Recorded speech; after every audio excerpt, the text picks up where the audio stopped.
The US and Israeli attack on Iran escalated on Monday for the third day, broadening into wider regional violence. In Lebanon, Hezbollah fired rockets and drones into Israel, prompting Israeli strikes on Beirut. Meanwhile, 8 Arab countries have been attacked by Iran, and the conflict has now reached European soil, with the UK saying a drone attack hit its military base in Cyprus. At the White House, US President Donald Trump vowed to continue the attack for as long as it takes.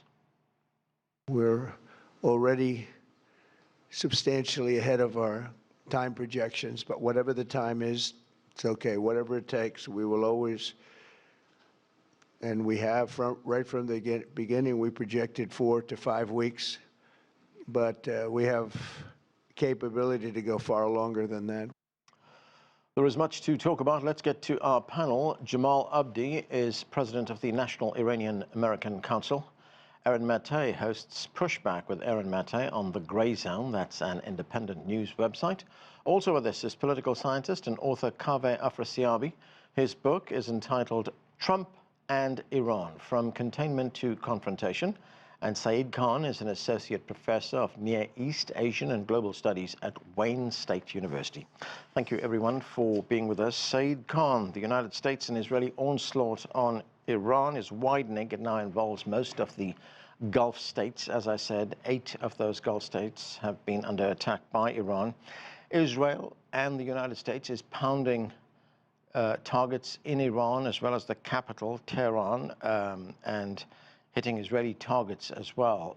In one attack, 9 Israelis were killed, and we know the latest figures, casualty figures on the American side, is 6 US troops have been killed. There are fears that very soon the entire Middle East will be ablaze. Where do you see this heading?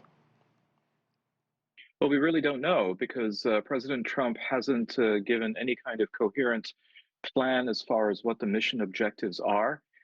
He has said as recently as today that we will be involved for as long as it takes, but we don't know for what it takes means.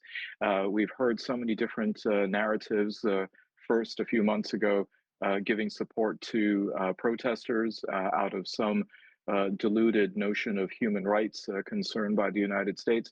Then we heard that it was regime change, which it still may be. The nuclear issue, which was being negotiated actually to a deal even better than the original Iran nuclear deal in 2015. And then more recently, echoing the words of Prime Minister Netanyahu of Israel, the concern about ballistic missiles. So we don't see what the situation really bodes for the United States, so that we have some kind of metrics for what a mission accomplished would mean. All we know is it seems as though there is an interest in inflicting as much violence on Iran and the Iranian people as possible. Jamal Abdi, President Trump is justifying this attack on Iran together with the Israelis, citing national security concerns and fears of what he says was an imminent attack by Iran. But that is disputed, including by Democrats here in the United States. One of those Democrats is Mark Warner. He sits on the Intelligence Committee in Congress. This is what he had to say. Let's listen to him. The Iranians have been working on increasing their military capabilities. And remember, this was supposed to be military capabilities, at least on the nuclear front, that the president himself said were obliterated based upon the strike of 7 months ago. I saw no intelligence that Iran was on the verge of launching any kind of preemptive strike against the United States of America. So, Jamal, this raises questions on the legality of this attack on Iran by the United States and Israel. And we've seen no evidence that Iran was about to attack either the United States or Israel. That's correct. And I don't even know if the administration itself intends for us to believe these justifications. The justification that there was an imminent attack by Iran was then followed up after it was clearly not true, with a claim that Iran was going to engage in simultaneous strikes. So if the U.S. attacked, Iran was simultaneously going to hit back. That's not a justification for a war. That's not how this is supposed to work. And I think the issue is that this is not a war for U.S. interests. This is a war for Israel and for what Netanyahu believes Israel's interests are. And Israel, I mean, we've heard Pete Hegseth lay out a new rationale, which is that Iran was building a conventional umbrella to protect its nuclear program, which really amounts to the U.S. saying Iran can't have any methods of defense whatsoever, can't have missiles, can't have any way to protect itself.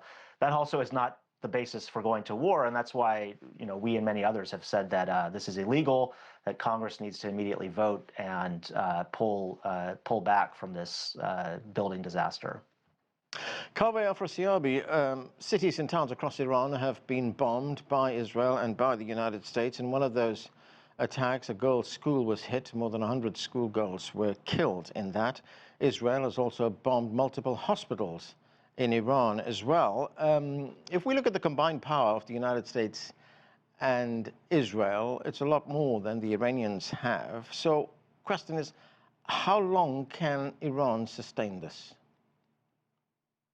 Yeah, well, the funny thing is that they wrapped this illegal invasion under the rubric of humanitarian intervention without even bothering to express any sorrow or remorse about the death of 148 plus little girls at that school and so on.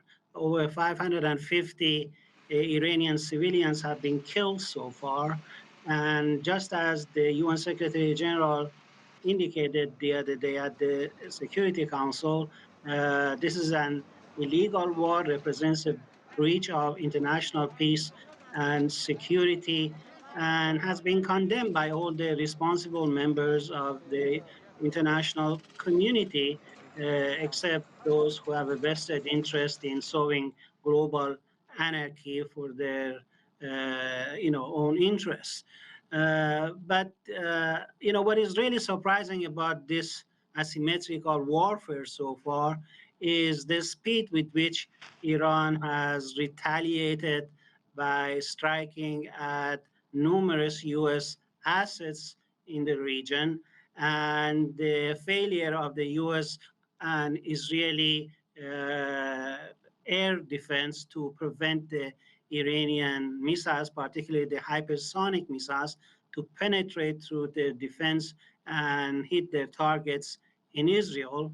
And we have seen the reaction of far-right Israeli politician Ben Gvir pleading with the international community to stop Iran from attacking them. So this war, in my opinion, is going rather badly for the invaders, and their stated intentions should be cast aside. It's a mere rationalization because there's no imminent threat from Iran, and the real intention is to pulverize Iran and to turn Iran into another Syria or Libya for the sake of Israel's supremacy and the related U.S. interest to put pressure on China and cause energy insecurity for China, and also against the BRICS, which is an alternative to the U.S.-dominated financial system.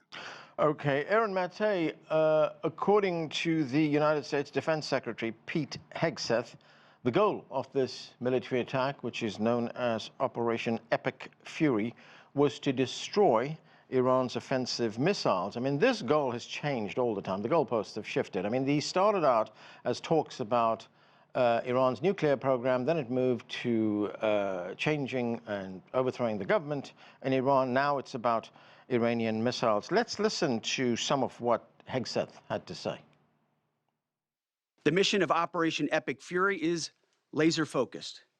Destroy Iranian offensive missiles, destroy Iranian missile production, destroy their navy and other security infrastructure, and they will never have nuclear weapons. This is not a so-called regime change war, but the regime sure did change, and the world is better off for it. We hope the Iranian people take advantage of this incredible opportunity. President Trump has been clear, now is your time.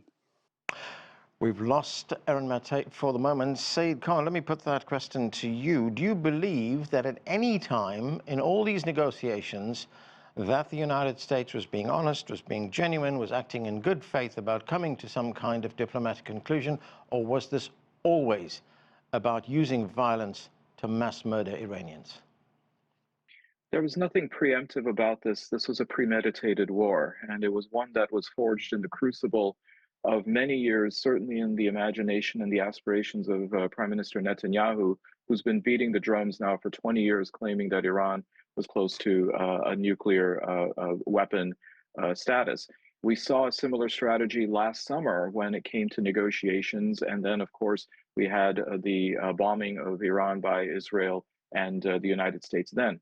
I'm afraid that this is a modus operandi that the United States now seems to employ under the Trump administration, not just in the case of so-called diplomacy when it comes to military action, but we've also seen this as the strategy when it comes to the administration dealing with everything, including tariffs and trade agreements. There is nothing honest about how this administration then conducts itself on the world stage. And I would imagine that both allies and adversaries alike are probably going to be skeptical moving forward about whether the United States can be trusted in any way, shape, or form. Aaron, great to have you back with us. We were listening there to Pete Hegseth talk about some of the reasons and why the United States and Israel have mounted this attack on Iran. But I mean, did you believe at any stage that these negotiations that were taking place in good faith, that they would at some point reach some kind of agreement, there would be a diplomatic solution, or was this just a time issue which just gave the United States and Israel time to launch these attacks? There was no reason to believe that the U.S. was acting in good faith, especially after how they acted last June when there were talks going on with Iran that were successful, and the U.S. and Israel used that as a ruse to launch a bombing attack on Iran. And this is an administration that, recall, tore up the Iran nuclear deal in Trump's first term, despite certifying, as the Trump State Department did multiple times, that Iran was complying fully with the JCPOA. So based on that experience, there was no reason to expect anything differently this time. I guess what's different is just the level of cynicism and lies at every single stage. So during these talks, the Trump administration was claiming publicly that Iran has to address its ballistic missiles, its support for its allies, what it calls its proxies, and its nuclear program. Yet privately, and we know this from the foreign minister of Iran and from Iranian officials that I spoke to, that Steve Witkoff and Jared Kushner agreed to just focus on the nuclear aspect. And that's why, after the first session that was held in Geneva on Thursday, they announced that there was going to be more talks and 2 different tracks this week, which suggested, as the Yemeni foreign minister said, that there was good progress being made. But that was a lie, because meanwhile, while claiming that they were willing to just talk about nuclear issues, Trump and Israel had been preparing for months to go to war because Iran insisted, as a previous speaker noted, on the right to defend itself, on having a missile program that can defend itself from an Israeli attack. And by the way, if you read the Pentagon's multiple assessments of Iran's military doctrine, it says very clearly Iran's military doctrine is defensive, designed to put an end to hostilities and reach a diplomatic solution. That's what Iran was trying to do here. And once again, Israel and the U.S. exploited that to wage a regime change war. So, Aaron, what does this tell us about any future talks that will take place between the United States and Iran? I mean, are the Iranians going to come back to the table and trust anything the United States says? No, they can't at this point, because they know that if there is a ceasefire now, the U.S. and Israel will just use that to plan their next regime change attempt. So unfortunately, if there's any talk of, if there's any chance of diplomacy between Iran and the U.S. and Israel in the future, that will be after a catastrophic regime change operation that kills many more Iranians and people in the region. And it has to be underscored, all this could be avoided. The reason why Iran is being targeted is not because of its domestic record. It's not because of a concern for human rights among the U.S. and Israeli administrations, especially after more than 2 years of genocide in Gaza.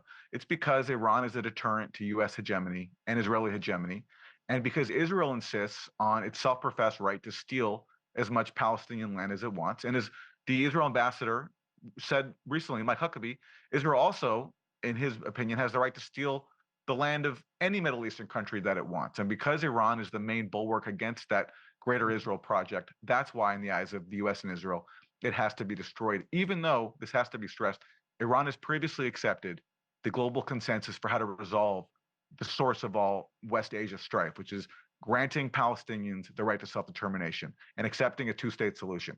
Iran has accepted that as recently as 2017.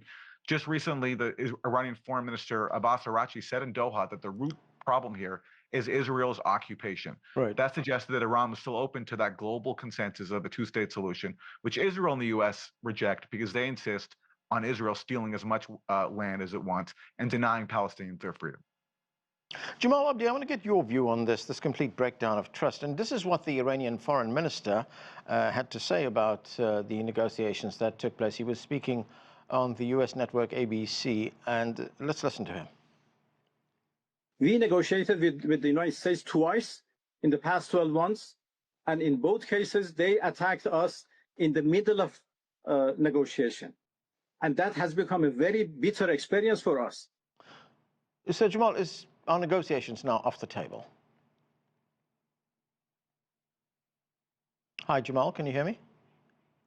Oh, no, we lost Jamal. Okay, let me go to Kaveh Afrasiabi. Kaveh, we heard Pete Hegseth say a moment ago that this is also an opportunity for Iranians to rise up and overthrow their government. Is there any chance of that happening? I doubt that.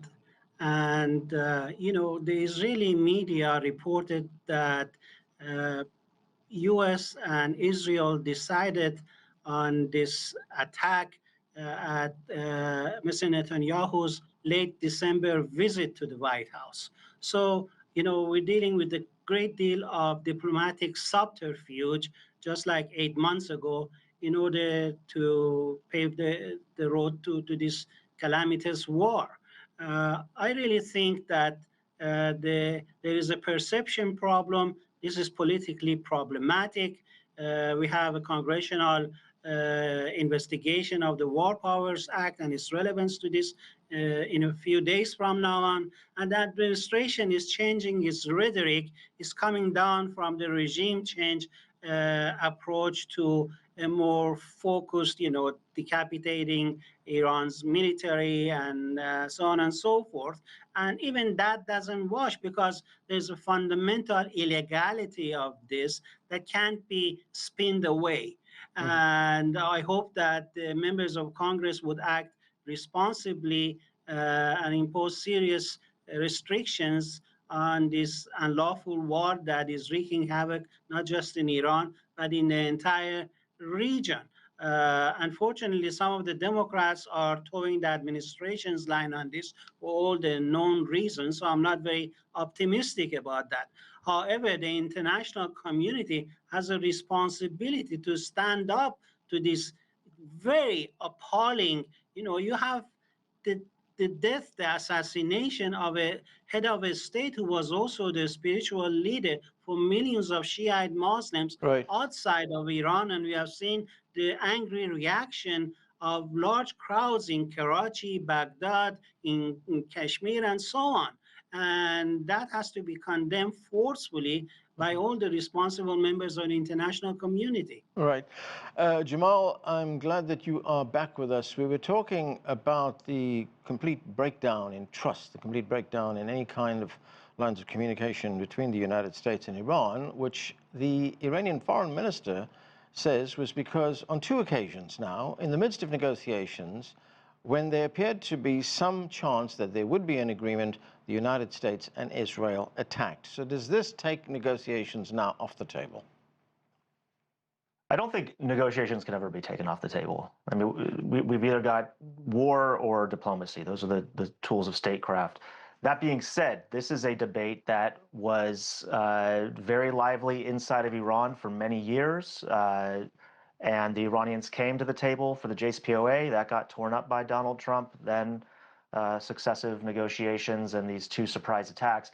I think really what we are looking at is, from the Iranian perspective, a sense that the United States had become desensitized to the notion of a full-blown war with Iran. And Trump's predecessors tried to avoid these scenarios and treated it as a deterrent. We've seen more recently with the exchange of missiles over the past couple of years between Israel and Iran, then the 12-day war and the U.S. going in. I think there's been this gradual move towards accepting military action as a realistic option. And so I think what the Iranians are looking at is the need to restore some level of deterrence and leverage before they'd be willing to go back to the negotiating table. I just don't think that they are willing now to go back into talks when, first of all, the terms that the Trump administration have set out are untenable for the Iranians. And two, every time they talk, they seem to get bombed. And so they need to deter against that. I would not discount, though, that diplomacy was a foregone conclusion of being a loser under this administration. I think that does not give Benjamin Netanyahu nearly enough credit. Every time that there has been potentially a diplomatic breakthrough, Netanyahu has booked chartered a flight to D.C. to make sure to intervene, and shortly after we've seen military action. So I actually think with Donald Trump, sort of everything is on the table. He's making it up as he goes along. Yep. But unlike Bibi, the Iranians actually never talked to him face to face, and so he is really only hearing from one side of the equation and is doing basically everything that Netanyahu had hoped and dreamed he would do. Saeed Khan, looking at the broader implications and impact of this attack, as we reported earlier on, at least 8 Gulf states, and these are allies of the United States, and many of these countries also host U.S. military bases. They've been attacked by Iran. Airports have been hit in some of these states. These are some of the busiest airports in the world. People are in lockdown right now. How does that change the whole power balance in the Gulf region? I think many of these Gulf states are going to have to do some soul searching about whether they, in fact, entered into a Faustian deal with the United States. They have been very loyal in being arms purchasers in very large quantities and have been very gracious to host the United States, as you said, when it comes to military bases. Qatar with Central Command, with an Air Force base there, Bahrain servicing the U.S. Fifth Fleet, the UAE also providing logistical support over there. And now asking the question, was it really worth it? I thought what was noteworthy in Secretary Hegseth's remarks today is he didn't even acknowledge the pain and the suffering that these countries are facing as most likely collateral damage for their complicity with the United States. I think it bears, of course, also an acknowledgement that some of the damage to the Gulf states were not targets. The primary targets by the Iranians are the American sites, but knocking down some of the missiles has caused debris to rain down on places like Manama, places like Doha, Abu Dhabi, and Dubai. But for the standpoint of seeing the cost-benefit analysis and the risk and the the return on investment for being this closely allied with the United States is going to be something that these Gulf states are really going to have to consider moving forward whenever this thing is completed. Aaron, President Trump said that the U.S. and Israeli assault could go on for another 4 or 5 weeks. He also said the biggest wave of attacks is yet to come. It's not taken place yet. And both he and the Defense Secretary, Pete Hegseth, have not ruled out a possible land invasion. I mean, if Trump had thought that this was going to be a very quick one-and-done operation, how big a miscalculation was that? Well, unlike previous U.S. targets, Iran has a significant capacity to defend itself, and we're seeing that now. And for Trump to muse about a possible ground invasion, he's contradicting everything he ran on. He was, of course, billing himself as the president of peace, and he appealed to people in multiple elections by claiming he was against foreign interventions like in Iraq. And now he's turning around and doing something just as catastrophic. Vice President J.D. Vance, who painted himself as a skeptic of foreign interventions as well, he was promising that we're not going to get into a long, drawn-out war. And there's been talk coming from them that, we're not going to send in combat troops, but they're seeing already, because Iran can respond, that if they want to go ahead with their regime change operation, that they will have to send in troops. And it's an absolute disaster. And it all could have been avoided. There were so many reasonable diplomatic off-ramps, starting with the JCPOA that Trump tore up, and ever since then. So we're looking at, unfathomably, possibly even a worse disaster than the invasion of Iraq. Right, and Aaron, talking about a worse disaster, if this does indeed go on for another 4 or 5 weeks, I mean, how great is the risk that it could embroil the entire region in a huge conflagration? Well, the region already is embroiled. We've seen Lebanon now face attacks from Israel after Hezbollah, which is a top ally of Iran, get involved, and people have been killed there. Of course, Israel is now employing in Iran the same doctrine that it employed in Gaza and Lebanon, which is bombing civilian targets. We talked earlier about the girls' school that was hit. Residential buildings in Tehran were attacked today. And when Trump and Netanyahu threaten something even worse to come, that's what we're looking at, is a concerted campaign to destroy Iranian society, to leave the country completely decimated in advance of this regime change campaign. So whether this takes even a few days or a few weeks or months, we are speaking about an absolute disaster. Kaveh, I've only got a minute, unfortunately, because this is a question that requires a lot more time, and that is the economic impact that this conflict is going to have, not just on the region, but on the global economy. Well, in our book, Trump and Iran, we did a study that if Iran carries out the threat of blocking the Strait of Hormuz, it would have the deleterious effect on the growth of world economy, as well as certain inflationary impact.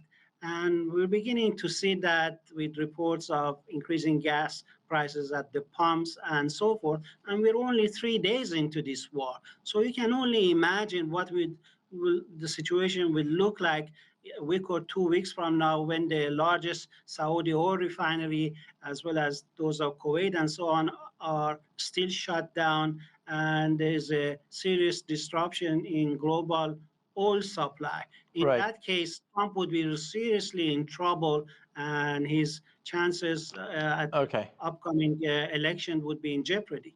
Okay, and that is where we have to leave it. Thanks to all of you for being with us. That is it for this edition of The Heat. I'm Anand Naidu in Washington.